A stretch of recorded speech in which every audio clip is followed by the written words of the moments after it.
Halo guys, gimana kabarnya nih? Semoga baik-baik aja ya.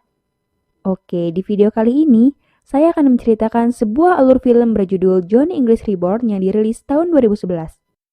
Film tersebut merupakan sequel dari film Johnny English yang dirilis tahun 2003. Disutradarai oleh Oliver Parker dan dibintangi oleh Rowan Atkinson atau yang lebih dikenal sebagai Mr. Bean. Oke, langsung aja ke ceritanya ya. Cikidot!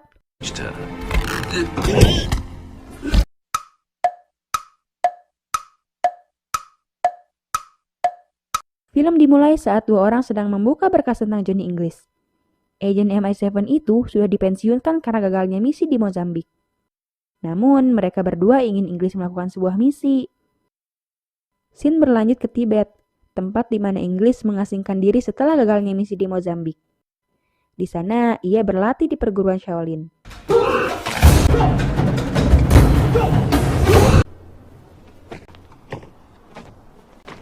English harus melalui latihan keras untuk memperkuat tubuh dan pikirannya. Ia juga harus lulus melawan petarung terbaik Shaolin.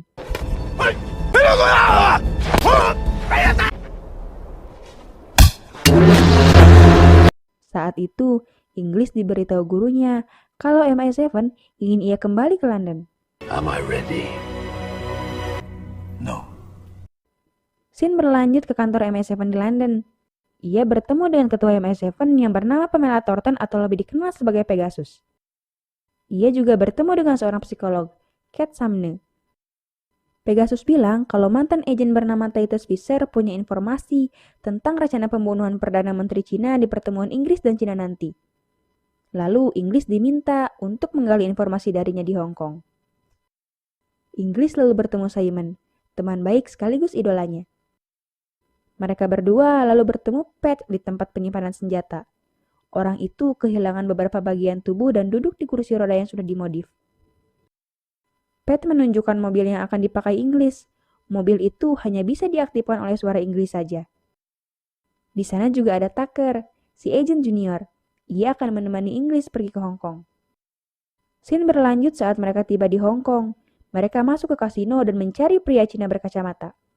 Namun belum sempat berbicara, pria itu mati dibunuh. Inggris lalu menemukan petunjuk di tangan pria itu. Mereka berdua pergi ke Kowloon Paradise. Di sana mereka bertemu Fisher. Ia bilang kalau rencana pembunuhan tersebut didalangi oleh grup bernama Vortex.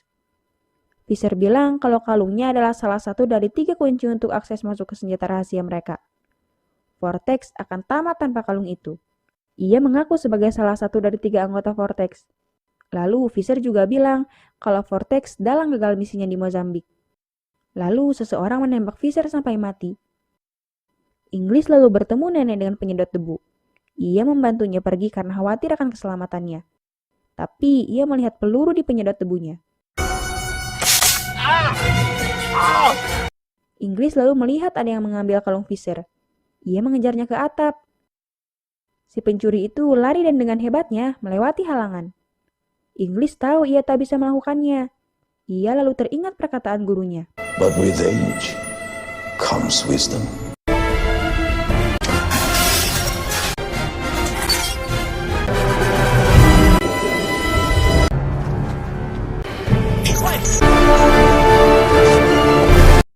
Si pencuri kabur dengan perahu.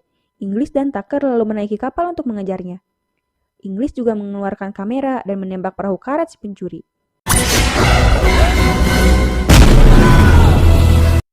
Mereka berdua berhadapan. Lalu komplotan si pencuri datang dan mengeroyok Inggris. Namun itu percuma. Inggris terlalu hebat. Lalu ia akan mengeluarkan jurus terhebatnya.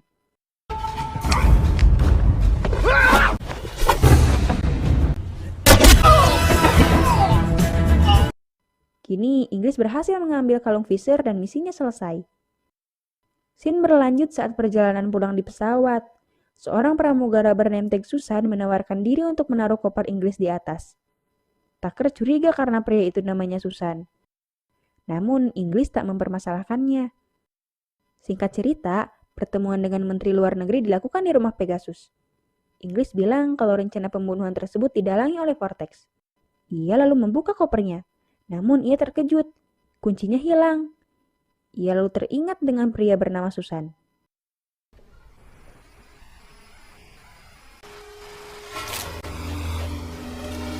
Ia yakin kalau itu adalah si nenek pembunuh Visser. Ia lalu menyekap dan akan membawanya pada Pegasus. Namun ternyata itu adalah ibu Pegasus. Inggris lalu minta maaf atas kejadian barusan. Tapi sial, ternyata itu adalah si pembunuh. Wanita tua itu berhasil kabur. Inggris lalu mengejar dan melihat wanita itu di depan. Ia menangkap dan memukul si nenek yang ia tahu suruhan Vortex itu. Namun sial, itu adalah ibu Pegasus. Sumner mendatangi Inggris. Sebagai seorang psikolog, ia tahu kalau ucapan Inggris itu adalah kebenaran. Ia lalu mengajaknya ke ruang kerjanya. Di sana, ia menghipnotis Inggris. Sumner bertanya tentang kejadian di Mozambik. Lalu, scene berganti saat kejadian di Mozambik dulu. Hari itu adalah pelantikan Presiden Sambal.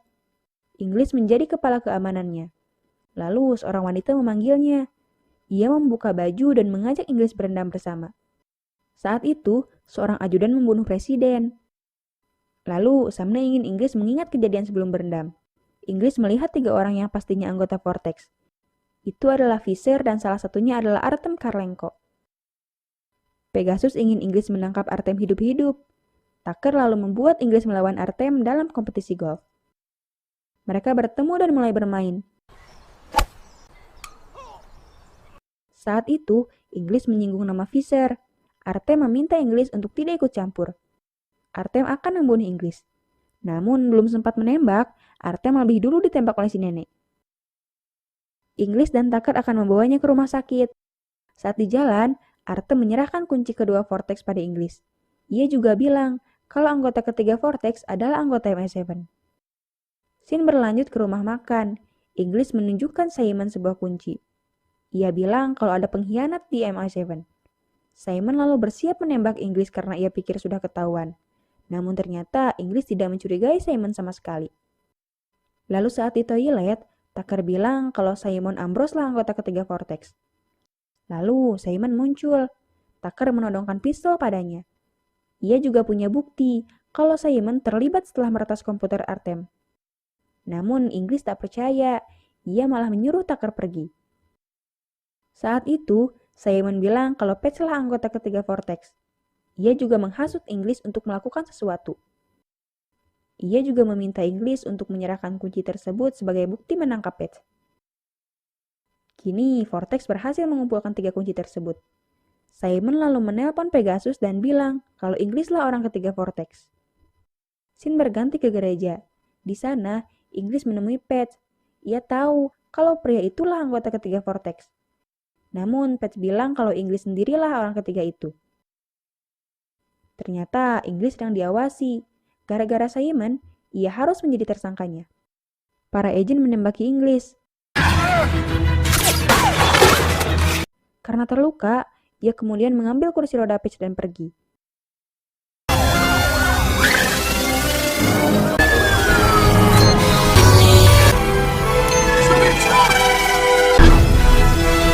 Saat itu, Inggris menemui Sumner.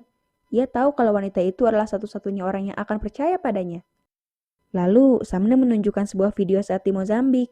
Ia yakin kalau senjata rahasia Vortex adalah obat pengendali pikiran bernama timoxylin barbibutinol.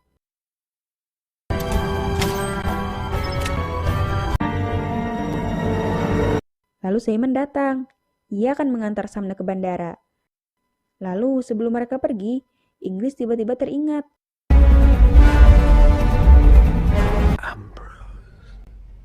Inggris lalu menemui Tucker. Ia ingin meminta bantuannya. Walau Tucker kecewa pada Inggris saat di rumah makan, tapi akhirnya ia bersedia membantu demi negaranya. Mereka pergi ke Swiss dan bersiap menyusup ke tempat pertemuan antara Inggris dan Cina. Namun saat menyusup, Inggris salah memakai alat.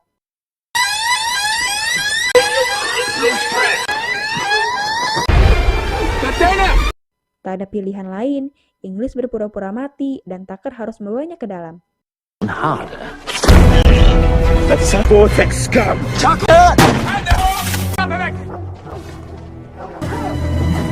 Setelah berhasil masuk, ia menemui Pegasus dan bilang kalau Simon lah orang ketiga Vortex.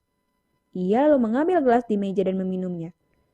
Namun sialnya, minuman itu berisi timoxylin barbibutinol atau obat pengendali pikiran yang tadinya untuk Pegasus. Inggris pun mematuhi ucapan Simon. Duck. Pertemuan Inggris dan Cina pun berlangsung. Inggris masuk dan bersiap membunuh Perdana Menteri Cina atas perintah Simon. Tubuh Inggris bergerak sendiri. Namun itu tak lama. Mind must be master of the body. Inggris pun sekuat tenaga melawan perintah Simon. Saat itu, Tucker tahu apa yang terjadi lalu menyadap frekuensi Simon pada Inggris. Hal itu membuat Inggris menari. Simon yang sudah muak lalu menyuruh Inggris agar cepat membunuh Perdana Menteri. Namun suaranya malah terdengar ke seluruh ruangan. Ia pun panik dan melarikan diri. Sementara itu, Inggris terkapar efek obatnya sudah habis. Inggris hanya tinggal menunggu kematian karena efek obat tersebut. Namun keajaiban terjadi. Inggris kembali pulih setelah Kamna menciumnya. Inggris pun bangkit dan mengejar Simon yang sedang menaiki kereta gantung.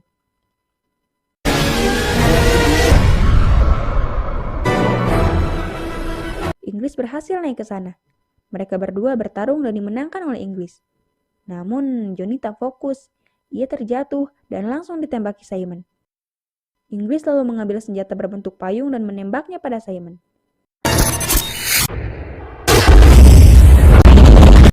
Scene berlanjut saat Inggris akan diberi penghargaan oleh sang ratu. Namun siapa sangka, ternyata itu adalah si nenek pembunuh. Inggris lalu mengejar dan menyeretnya pada Pegasus. Lalu tak lama, para pengawal ratu pun masuk sambil menahan si nenek pembunuh bayaran itu. Film pun selesai. Oke, sekian video dari saya ini. Semoga kalian bisa terhibur ya. Dan jangan lupa like, subscribe, dan tinggalkan jejak di kolom komentar ya. Sampai jumpa di video selanjutnya. Bye!